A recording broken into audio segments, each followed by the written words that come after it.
Ada seorang anak berusia 6 tahun, terlahir dalam kondisi yang tidak beruntung, jauh berbeda dari anak-anak sebayanya yang merasakan kenyamanan hidup dan jaminan keluarga.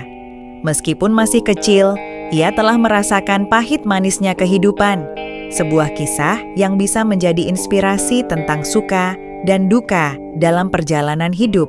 Kisah ini berawal dari sepasang ibu dan bapak yang bekerja di hotel yang sama. Mereka bertemu, memadu kasih, dan menjalin hubungan selama beberapa bulan. Anak malang ini sungguh sangat luar biasa di tengah kehidupan yang semestinya harus dalam kehidupan yang layak dan jamin orang tuanya. Anak ini sudah merasakan pahit senangnya kehidupan yang harus dialaminya. Mau tahu cerita selengkapnya, silahkan simak untuk dijadikan inspirasi perjalanan kehidupan. Di saat kehidupan ada suka dan duka, sebelum mulai siapkan cemilan Anda dan posisi duduk yang nyaman ya. Kalau sudah, mari lanjut. Ada yang lupa. Teman-teman jangan lupa subscribe sebelum nonton, biar nggak ketinggalan informasi dari kami. Mari kita lanjut ceritanya. Ada seorang ibu dan bapak yang sedang bekerja di satu pekerjaan, yang sama bekerjanya di hotel penginapan. Kisah ini berawal dari sepasang ibu dan bapak yang bekerja di hotel yang sama. Mereka bertemu, memadu kasih, dan menjalin hubungan selama beberapa bulan. Namun, sang istri tidak mengetahui bahwa sang bapak sudah memiliki seorang istri dan 2 anak kecil. Rahasia yang terkuak seiring waktu, rahasia perselingkuhan itu mulai tercium. Istri sah sang bapak akhirnya mengetahui hubungan terlarang suaminya. Dalam upaya mempertahankan rumah tangganya demi anak-anaknya yang masih kecil, sang istri mulai mencurigai dan menanyai suaminya. "Bapak ini selingkuh, ya?" tanya sang istri marah, tidak menerima kenyataan. Sang bapak mencoba menyangkal. "Kata siapa, Bu?" "Enggak, Bu, aku enggak selingkuh." Jawabnya terbata-bata, berbohong. Namun, sang istri tidak menyerah. "Ada yang bilang loh, Papa jangan bohong, nanti Mama telusuri ke tempat pekerjaan Papa, ya," ancamnya. Karena ia sudah mendapatkan informasi dari orang-orang terdekat. Keesokan harinya, sang istri mendatangi kakaknya untuk meminta bantuan. "Kak, tolong ya Kak, aku ini sudah mulai curiga dengan suami. Kayaknya ada main sama wanita lain," pinta sang istri. "Aku mau minta tolong sama kakak. Tolong telusuri suamiku ke tempat kerjanya, ya. Apa benar suami Ade ada main cewek lain di tempat kerjanya? Soalnya aku agak curiga gitu sekarang ini. Agak berbeda gitu. Pulang kerja malam terus, HP-nya disembunyikan, nggak boleh dilihatin. Wah, pokoknya hari-hari ini suamiku sudah berubah drastis deh. Pokoknya tolong ya Kak. Telusuri, tolong aku Kak." Sang kakak pun menyanggupi. "Oh gitu, oke. Nanti kakak telusuri ke tempat kerjanya." Sementara itu, sang bapak merasa kebingungan. "Waduh, gimana ya? Istriku sudah mulai mengetahui." Pengakuan dan penerimaan keesokan harinya, sang bapak berangkat kerja dan menemui selingkuhannya. Meskipun usia mereka terpaut 15 tahun, sang bapak semakin kukuh mencintai wanita tersebut. Ia akhirnya berterus terang kepada selingkuhannya. "Tadinya saya takut ibu enggak nerima, tapi sekarang saya sudah siap. Risiko apapun yang saya terima dari keputusan ibu, saya siap menerimanya," kata sang bapak. "Sebenarnya saya ini punya istri dan saya sudah punya 2 anak laki-laki. Dan kemarin istri saya hampir mencium perselingkuhan kita dan mau menelusuri ke tempat kerja ini.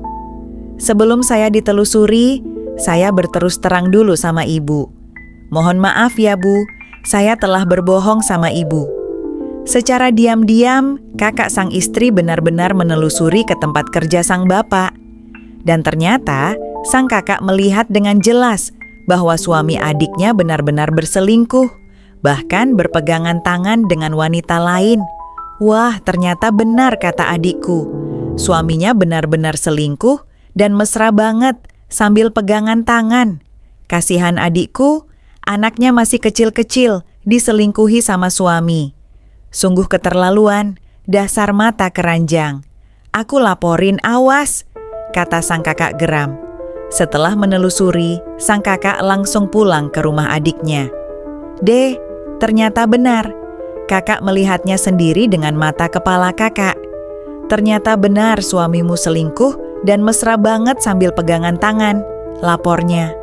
Sang adik sangat terpukul. Hatinya terasa teriris, bagaikan tersambar petir di siang bolong. Ia menangis terseduh-seduh, merasa tersakiti dan dikhianati. Aku enggak rela, Kak. Harus bagaimana? Kakaknya berusaha menenangkan. Sabarlah adikku, mungkin ini ujian. Adikku harus kuat ya, ini ujian dari Allah untukmu. Sabar dan kuat ya, pasti ada jalan keluarnya. Asal kita yakin sama Allah, Allah bersama kita. Di sisi lain, wanita selingkuhan sang bapak merespons dengan penuh pengertian. Oh, seperti itu. Terus gimana dengan istrimu? Ibu sih enggak apa-apa, asal kamu sungguh-sungguh sama ibu. Enggak apa-apa. Tapi, kamu tahu kan, aku juga sudah tidak punya siapa-siapa, dan aku juga sudah punya 4 anak.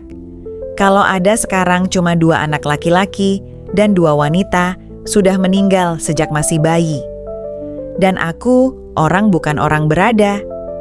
Ibu sih menerima aja kalau kamu berterus terang dan kamu ingin sungguh-sungguh sama ibu. Terus bagaimana dengan istrimu? Apakah menerimanya? Kata wanita itu dengan hati malaikat, menerima sang bapak meskipun ia sudah beristri dan punya anak. Betul, Bu. Ibu menerimaku apa adanya pada diriku, walaupun aku punya istri dan 1 anak, kata sang bapak terharu. Iya, enggak apa-apa, asal kamu sungguh-sungguh dan berbuat adil sama istrimu dan ibu, jawab sang wanita. Oh iya, terima kasih. Aku begitu terharu mendengarnya. Tadinya dikira enggak akan menerima, ternyata di luar dugaan. Iya, nanti soal istri saya juga akan merundingkannya, apakah istri saya menerimanya ataupun tidak. Jadi kita jalani dulu ya hubungan kita sebagaimana mestinya, kata sang bapak. Perpisahan dan awal yang baru. Setelah seharian bekerja, sang bapak pulang ke rumah istrinya. Permisi, assalamualaikum Bu, sapa sang bapak. Waalaikumsalam, sudah pulang Pak, jawab sang istri sambil menangis terseduh-seduh. Tuh kan, bapak ini benar selingkuh. Di depan mama, aku sudah tahu, Pak. Kak Ani menelusuri ke sana, bapak ini sedang ngobrol dengan wanita di meja kantin. Benar kan? Aku enggak terima, Pak, kalau gitu. Sang bapak mencoba menjelaskan. Sebentar, Bu, jangan dulu marah.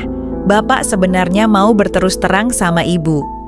Berhubung ibu sudah mengetahui dan menelusuri ke sana, ya bapak mau berterus terang saja. Sebenarnya, iya Bu, bapak ini menjalani hubungan sama seorang wanita di tempat kerja papa dan sudah lama. Tapi papa hanya mau menolong dia, seorang janda yang ditinggal meninggal oleh suaminya. Ya Allah, Pak, kurang apa ibu coba? Sampai setega itu papa di belakang ibu? Aku tak terima dunia akhirat, tinggalkan aku, pergi dari sini. Sang istri mengusirnya. Sang bapak pun pergi ke penginapan, menemui selingkuhannya. Kok kesini? Tanya wanita itu. Iya, aku diusir sama istriku. Istriku sudah mengetahui sebelum aku mau berterus terang, istri saya sudah tahu, makanya pas mau berterus terang sudah marah duluan. Aku diusir lah. Ya sudahlah, enggak apa-apa. Aku enggak akan pulang sampai aku belum menikahimu. Sekarang kita minta izin dulu sama bos kita pulang kampung ke kampung halamanmu. Yuk, ajak sang bapak. Pulang ke kampung halamanku? Gimana dengan istrimu? Tanya sang wanita. Enggak apa-apa, santai. Nanti saya atasi. Kapan kita pulang dulu ke kampung halamanmu? Jawab sang bapak. Benar nih, enggak apa-apa ya. Besok aja, setuju sang wanita. Keesokan harinya, sang bapak dan wanita selingkuhannya pulang berdua ke kampung halaman wanita tersebut. Singkat cerita, mereka pun menikah siri di kampung halaman sang wanita. Setelah lama menikah, sang bapak pun mempunyai seorang anak laki-laki dari istri barunya ini. Saksikan selengkapnya di sesi 2 untuk melihat bagaimana penindasan seorang anak oleh ibu tirinya akan terjadi.